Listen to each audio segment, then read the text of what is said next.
Pasākuma kafija ar politiķiem formāts dod iespēju jauniešiem tikties ar lēmumu pieņēmējiem un runāt par jauniešiem aktuāliem jautājumiem vietējā līmenī. Pasākums jauniešiem paver iespēju izzināt vietējo pašvaldību iespējas īstenot jauniešu idejas arī reģionālā un nacionālā līmenī. Lai arī ierašanās pasākumā ir pilnīgi brīvprātīga, iespēju satikt vietējos politiķus interesēja paprāvu jauniešu pulciņu. Jaunieši, kas paši izvēlējās piedalīties un kam ir viedoklis, un arī lēmumu pieņēmēji, pašlaik mēs zinām, ka tie būs 5 priekuļu deputāti, kas pārstāvēs priekuļu novadu kā lēmumu pieņēmēji. Tikšanās notika strukturētā dialoga formā, kas nozīmē, ka jauniešiem nenācās tikai klausīties lēmumu pieņēmēju monologos, bez iespējas izteikt savu viedokli. Jo dialoga pamatprincips tieši to arī nozīmē – abu iesaistīto pušu aktīvu līdzdalību. Lielākā daļa nemaz nezina, kas ir strukturētais dialogs.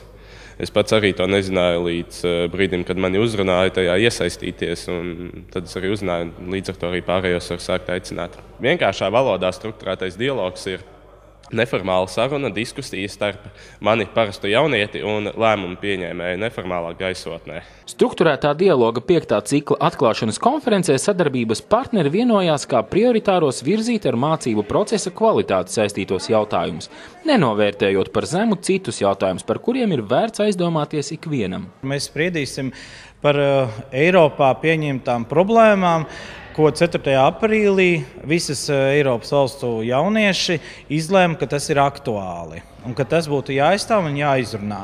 Priekuļos mēs to darīsim, šos Eiropas jautājumus liksim zem priekuļu problēmām un skatīsimies, vai šīs problēmas ir arī priekuļiem aktuālas. Un, ja tās ir aktuālas, tad kā to risināt? Daudz, kas jau neatšķiras, ir kaut kādas nianses, bet kopumā jau tāpatās, es zinu, ka viena no lielākajām jauniešu problēmām Eiropā ir bezdarbs, un es pieņemu, ka šajā vietā, vismaz no manas skatu punkta, tā ir diezgan aktuāla problēma arī. Neapšaubāmi, ka daļa no Eiropas jauniešu problēmām ir aktuālas arī Latvijā un Priekuļos, taču ņemot vērā mūsu valsts attīstību, ekonomisko stāvokli un īpatnības, paši jaunieši atzīst, ka mūsu platuma grādos ir vērts runāt arī par citām problēmām, kas vairāk raksturīgas tieši Latvijā. Vēl man liekas, ka visas Latvijas demogrāfijas milzīgā problēma par to, ka lēnām cilvēki pazūd no šejienes.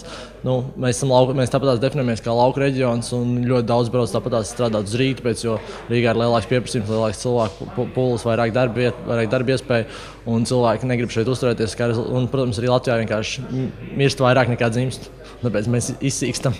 Iespēja apspriest sev aktuālās problēmas ar vietējiem varas pārstāvjiem un piedāvāt savu risinājumu jauniešiem var šķist gana interesanta un produktīva, taču šī ieinteresētība ir apusēja, un arī priekuļu deputāti atzīst, ka šādai diskusijai ir nākotne. Varbūt viņiem nav interesanti ar mums, bet mums ar viņiem ir noteikti interesanti, un visi tie jautājumi un tās diskusijas un to risināšana šo tēmu, jā. Protams, mums ir savs viedoklis par to visu, mums ir dzīves pieredze un tā. Bet arī viņiem ir kāds domu grauds, kas ir vērā ņemams. Un tas ir jauki, kad jaunieši nāk un runā un domā.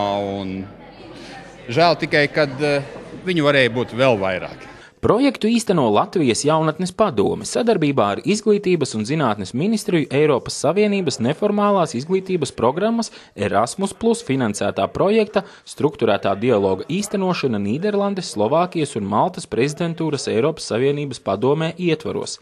Projektu līdzfinansē Eiropas komisija.